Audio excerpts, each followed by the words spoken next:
বলে কি খিচুড়ি করবো।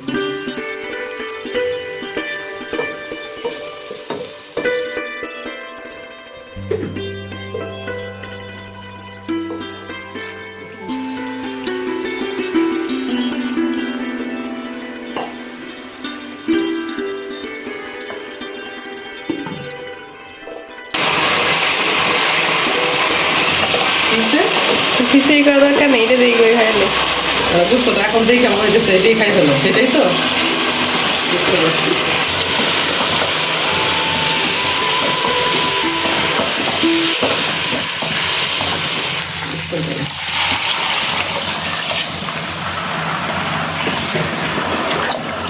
এই পর্যায়ে এসে পানিটা দেওয়ার পর একটু চেক করে নেবেন লবণটা হয়েছে কিনা। অনেক সময় কম বেশি হয় তো তখন আবার প্রবলেম হয়, সেজন্য এখন দেখে নিলে ভালো। কিন্তু আমি একবারে দিয়ে দিই, আমার মেজারমেন্টটা আলহামদুলিল্লাহ ঠিকই হয়ে যায়, তাই মূলত দিলাম না। কিন্তু আপনারা কিন্তু অবশ্যই লবণটা দিয়ে নেবেন যার যার স্বাদ মতো।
পড়ে গেছে।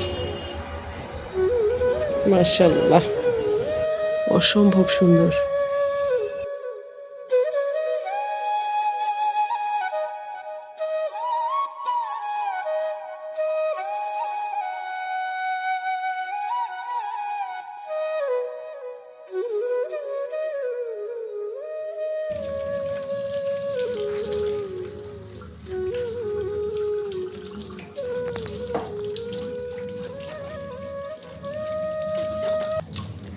সব সময় আসলে ঘরে ঘি থাকে না, তাই মূলত এই যে ব্যবস্থাটা নেওয়া।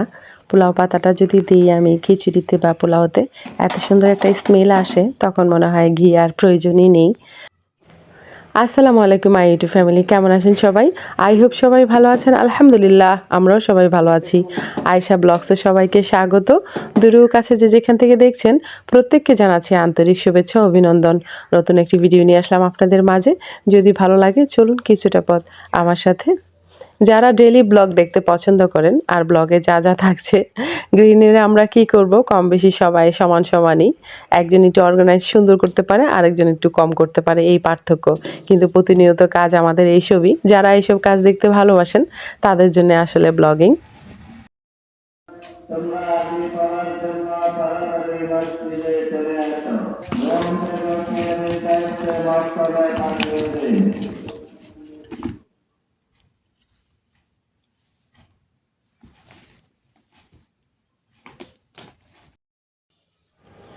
ছোট ছেলের তো এক্সাম শুরু হয়ে গিয়েছে, তো ও চলে এসেছে। ওর জামাগুলো ধুয়ে দিয়েছিলাম, তো এবার তো আয়রন করতে হবে। ভাগ্যিস আয়রনটা এখানে রেখে গিয়েছি, এই জন্য সুবিধাটা হলো। আর চট করে ওর শার্ট আর প্যান্ট দুটো আয়রন করে দিলাম।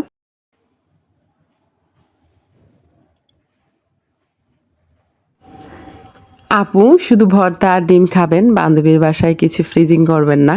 অন্যের বাড়ির মরিচ তুলছেন কেন? এত বড় বাড়ি কিভাবে সামাল দিতেন আপু? এত কাজ আপু। আমি যে কার গাছ থেকে মরিচ তুলেছি, কার বাড়ি থেকে তুলেছি, তুমি বেশ কয়েকটা ভিডিও মনোযোগ দিয়ে দেখো, তাহলে বুঝতে পারবা এই জায়গাটা আসলে কার, আমার না অন্য কারো। আর তুমি বলেছিলে এতটা বাড়ি কিভাবে সামাল দিই। আসলে একটা সময় কিন্তু খুবই কষ্ট হতো, আবার অন্য এক সময় কিন্তু ভালো লাগতো।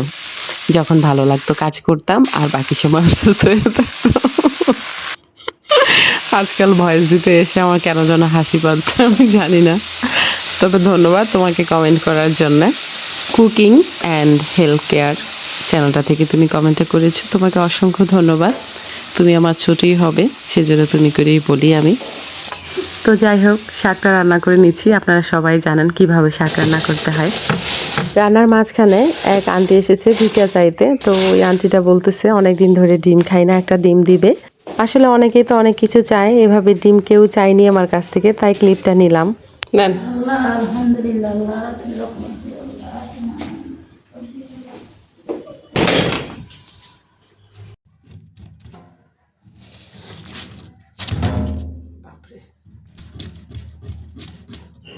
মাছ কাটা পৃথিবীর সবথেকে কষ্টের কাজ, এটা আমার ধারণা। আপনাদের কেমন ধারণা জানাবেন প্লিজ। সবারই কম বেশি জানা কিভাবে কি করবেন। যারা নতুন আছেন তাদের জন্য এই টিপসটা আমি দিচ্ছি। এরকম একটা চালনির মধ্যে আঁশলাটা ছাড়াবেন, তাহলে যে আঁশলাটা একদম সিঙে চলে যায় সেটা যাবে না, সব কিছু এখানে থাকবে আর আপনি ইজিলি পরিষ্কার করে নিতে পারবেন।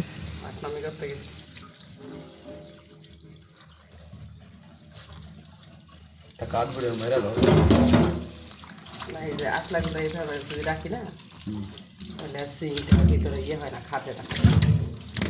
হ্যাঁ, আরে আরে বাবা, বন্ধ করে এটা। মাছ পানি দিতে মনে করতেছে পুকুরে গোসল আবার না মনে বুঝে গোসল দিচ্ছে আমার গোসল করছে এটা মাইনে লেছে না হাতে একটি আলো গোসল লাগলে হাতে একটা দেবো কাটুক, কাটে সারা জীবনে। এটা দিয়ে না নিলে ইয়ে হবে না। যত পানি দিব তত লাভ দিব আমি এটা কই দিই মানে ওভাবে ও পুকুরিটা, হ্যাঁ যাতে মনে করে যে যাইতে পারবো ওরা তুমি কি জানো তেলাপিয়া যে বেহেস্তি ইয়ে মাছ, তেলাপিয়া আরেকটা কি মাছ জানো ভুলে গেছি, বেহেস্তি মাছ। যা আছে তাই দিয়ে চলো এখন।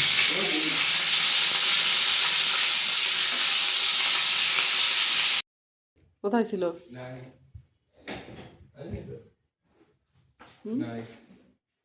এটা কি বলো, বালতি তো আমি কাপড় খাইছি।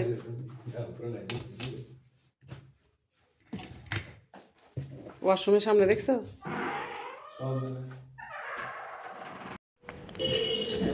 এই লেবুটা গাছ থেকে সেদিন পেরেছিলাম আর এটা এখন নিলাম, কাগজি লেবু। স্মেলটা কিন্তু দারুণ লাগে, অনেক মজা।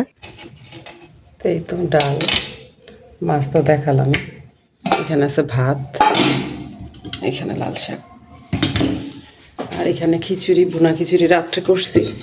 এটা বাচ্চারা শেষ করতে পারেনি, কিন্তু এত টেস্ট হয়েছে মাশাআল্লাহ।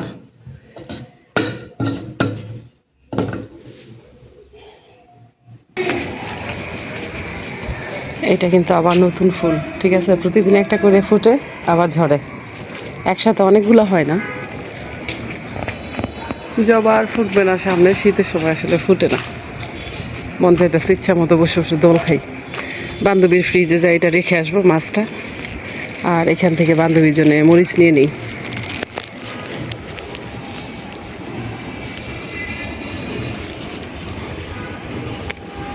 এই তো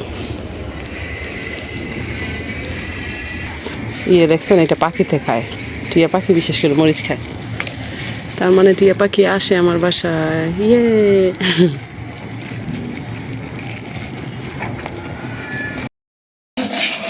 অফ না করছো তো পুরছি। ওই যে তাপ দেয়, তুমি ঘুরতেছো কেন?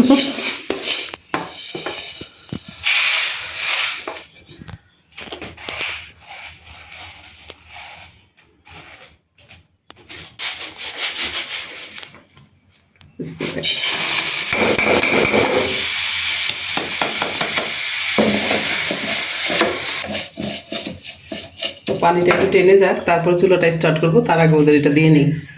হার দানে পে লিখা হোতা হে খানে ওয়ালা কা নাম। আমি যখন মরিচটা নিয়ে বান্ধবীর বাসায় যাচ্ছিলাম, ঘুরিয়ে দেখলাম বান্ধবী আমাকে দেখতে এসেছে। আর তার ঠিক পেছনে আমার বড় ছেলে নূর। তো নূরও চলে এসেছে, ও নাকি বাজে স্বপ্ন দেখেছে, তাই বাইরে নিয়ে চলে এসেছে আমাকে না জানিয়ে। তাই অনেকটাই সারপ্রাইজ হয়ে গেলাম। তো ওই মাছটা আবার রিটার্নে এসে ভেজে আমার ছেলেকে দিলাম। আর রাতে খিচুড়ি রান্না করেছি, খুবই মনটা চাচ্ছিল, বড় ছেলের খিচুড়ি পছন্দ। কিন্তু বলছিলাম আল্লাহ যদি আমার ছেলে খেতে পারতো। আল্লাহ তাআলার মহান কৃপা, আমার ছেলে হাজির। আর এই খিচুড়িটা গরম করে ছেলেকে দিয়েছি খেতে। তার জন্যই বললাম হার দানে পে লিখা হোতা হে খানে ওয়ালা কা নাম। বন্ধুরা, আমার ভিডিও যদি আপনাদের ভালো লেগে থাকে তাহলে অবশ্যই লাইক কমেন্ট শেয়ার করবেন, পাশে থাকা বেল আইকনটি ক্লিক করে দিবেন যেন নেক্সট ভিডিও পোস্ট করার সাথে সাথে নোটিফিকেশনটি পেয়ে যান। ভালো থাকবেন, সুস্থ থাকবেন, নিরাপদে থাকবেন, অবশ্যই পজিটিভ থাকবেন। আজকের মতো এখানেই রাখছি, দেখা হবে নতুন কোনো ভিডিওতে। আল্লাহ হাফেজ। এই তো চাল ভাজার সাথে চা, এটা নূরের, এটা মাইশামণি আর নুদার। আর নূরে তো স্কুল থেকে আসলেও গরম করে দিতে হবে ওরে। এখন খাবো, আজানটা হইতেছে, ধোঁয়া উঠতেছে, ধোঁয়াও বোঝা যায় চায়ের। যারা যারা চাল আবার নিজ দায়িত্বে নিয়ে নাও।